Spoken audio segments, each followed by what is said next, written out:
Jelaskan para itu Manohara ini. Pejuang Manohara dulu. Bismillahirrahmanirrahim. Assalamualaikum warahmatullahi wabarakatuh.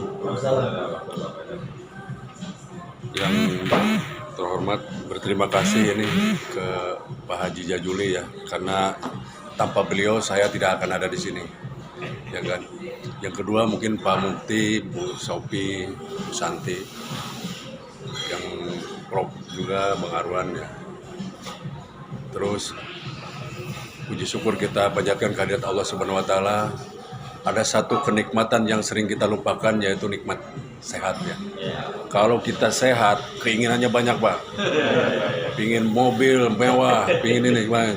Tapi kalau lagi kurang sehat, hanya satu keinginan kita, yaitu sehat. Ya kan? Itu terutama buat diri saya.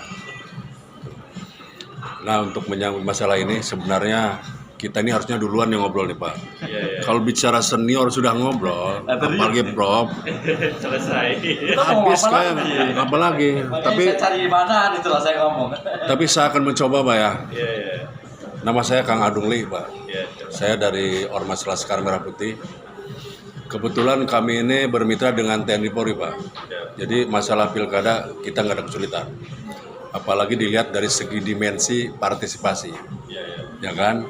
Artinya kami begitu ada pemilu, kami berpartisipasi TNI dengan Polri, ya kan? Terutama untuk mengedukasi masalah yang kerawanan kepada masyarakat. Masyarakat pun berbagai macam masyarakat, kita harus bisa, Bu.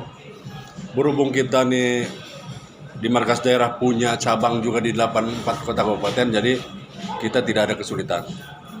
Jadi kita harus pandai-pandai berretorika, berkata-kata bagaimana, karena kita sudah memproklamasikan bahwa kita ini pencinta kondusivitas, Pak. Pencinta kondusivitas. Jadi sehebat apapun pemimpinnya, saya tidak perlu masalah banyaknya piagam kata saya. Tapi yang pertama adalah kondusivitas, Pak. Apalagi ini zaman pemilu, ya kan? Maka kami bikin kaos juga, stop mobilisasi, perkuat partisipasi. Artinya kita tidak cukup hanya dimobilisasi, tapi bukan berhenti kita cukup di kemenangan saja. Kami ingin dilibatkan terus-menerus, Pak, secara partisipasi, ya kan? Saya tidak mau berhenti otak saya di sini, kata saya. Saya siap untuk mendukung itu, untuk berbicara partisipasi ya. Lalu berbicara penyelenggara, KPU, Bawaslu. Saya juga sudah berbicara dan bersurat, Pak. Karena ini bicara Indonesia 2045 adalah Indonesia emas. Yang pemilihnya hari ini mungkin 65-70% adalah milenial.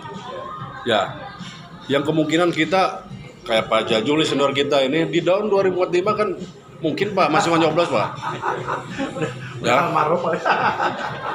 Ya mudah-mudahan panjang umur kita berdua, Pak ya. Artinya kita harus selamatkan pemilih milenial, Pak. Sehingga kita ngobrol ke penyelenggara itu, kasih kode demografi, ya kan? Bagaimana milenial untuk masa depan kita?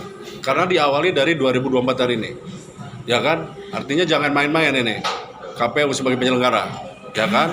Karena ini nasib bangsa, jangan sampai menuju 2045 emas, paling dapat perunggu, Pak, ya kan? Ya kan? Ya kan? Artinya begitu. Ya untuk penyelenggara, tapi untuk konsentrasi. Ada peserta konsultasi paslon 1, 2, 3, kami punya cara lah kan gitu untuk menerangkan kepada masyarakat, silahkan aja. Yang penting saya terutama membaca kata saya filsafat Muslim Ibnu Khaldun, bahwa kalau Indonesia ingin maju harus dua ideologi disatukan, yaitu nasionalis dan religius. Silahkan ada di nomor 1 atau di nomor 2 atau nomor 3, ya kan? Kalau ada nomor 1 silakan, ya kan? Karena ini buku karangan seorang muslim. Kalau emang nggak percaya, musnahkan buku itu, kata saya. Jangan dibaca. Kalau berani kata saya, ya kan? Ya kan? Tapi lagi-lagi ini bicara alam menghendaki, Pak ya. Alam menghendaki, ya kan? Jadi mau nggak mau ya alam menghendaki. Siapapun yang menjadi pemimpin hari ini adalah rencana Tuhan, kata saya. Ya.